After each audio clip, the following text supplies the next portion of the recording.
তো আমার সকাল থেকে ক্লাস থাকে 8:30 থেকে প্রত্যেক দিন আমার 1:10 পর্যন্ত ক্লাস থাকে। আমি ক্লাস করেই নামাজটা শেষ করে চলে আসি বাসায়। দেখলাম যে নিচে কুড়াল পড়ে আছে, কুড়ালে বাঁশ দেখা যাচ্ছে। আমি ভাবলাম যে বাঁশ এখানে কে রাখছে।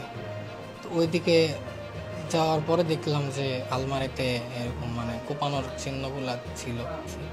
ওনারা এসে এই বাসা ওই বাসা উপরে সব জায়গায় খুঁজে যখন পাইনি, আমার কি যেন মনে হলো আমি ফ্রিজটা উঠেছিলাম।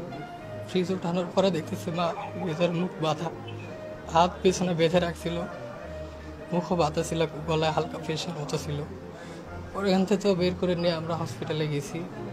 বগুড়ার দুপচাচিয়ায় উম্মে সালমা নামে গৃহবধূ হত্যার দায়ে ছেলেকে খুনি হিসেবে মিডিয়ার সামনে সম্প্রতি উপস্থাপন করে র্যাব। পরে অবশ্য পুলিশের তদন্তে বেরিয়ে আসে ভিন্ন ঘটনা। ভাড়াটিয়ারা ঘটায় এর নৃশংস হত্যাকাণ্ড। বিষয়টি নিয়ে গণমাধ্যমের মুখোমুখি হন র্যাব মিডিয়া উইংয়ের পরিচালক lieutenant colonel Munim Ferdous. 16 November শনিবার দুপুরে আয়োজিত সংবাদ সম্মেলনের শুরুতে কথা বলেন নাজিমপুরে ডাকাতি ও শিশু ছিনিয়ে নিয়ে যাওয়ার বিষয়টি নিয়ে, কিন্তু সেটি ছাপিয়ে যায় বগুড়ার ঘটনা। সাংবাদিকদের একের পর এক প্রশ্নবাণে জর্জরিত হন র্যাব কর্মকর্তা। শুরুতেই জানতে চাওয়া হয়, র্যাব তদন্ত করলো একরকম, পুলিশের তদন্তে বেরিয়ে এলো আরেক রকম তথ্য, এটা কিভাবে হলো?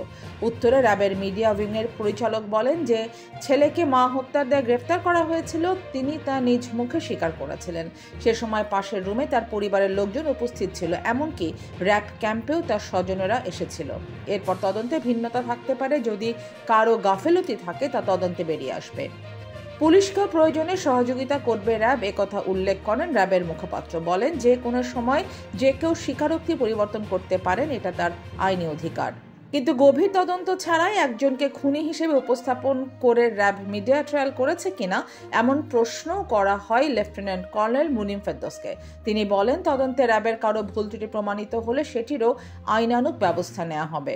এই মিডিয়া ট্রায়ালের দায় র্যাব নেবে কিনা এমন প্রশ্নের উত্তর র্যাব কর্মকর্তা কিছুটা এড়িয়ে যান।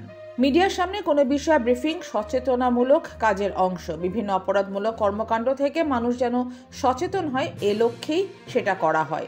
তাহলে কি পুলিশি তদন্ত ভুল? এমন প্রশ্নে বিব্রত লেফটেন্যান্ট কর্নেল মুনিম ফেরদৌস বলেন, কখনোই বলি নাই যে পুলিশের তদন্ত ভুল, এটা এখনো তদন্তাধীন। পূর্ণাঙ্গ তদন্তের পর অন্য কিছু বের হতে পারে। উল্লেখ্য, আলোচিত হত্যাকাণ্ডের সঙ্গে জড়িত থাকার আলামত পেয়ে গত সোমবার রাতে উম্মে সালমার ছোট ছেলেকে গ্রেফতার করে র্যাব। পরদিন মঙ্গলবার দুপুরে নিজ কার্যালয়ে আয়োজিত ব্রিফিংয়ে র্যাব 12 এর বগুড়া ক্যাম্পের অধিনায়ক মেজর মোহাম্মদ এহতেশামুল হক খান দাবি করেন, প্রাথমিক জিজ্ঞাসাবাদে ছেলে তার মাকে হত্যার কথা স্বীকার করেছেন।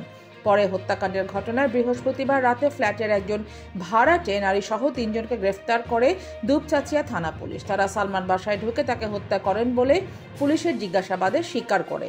এর মধ্যে একজন শুক্রবার সন্ধ্যায় বগুড়া সিনিয়র জুডিশিয়াল ম্যাজিস্ট্রেট মেহেদী হাসানের আদালতে স্বীকারোক্তিমূলক জবানবন্দিও দিয়েছেন।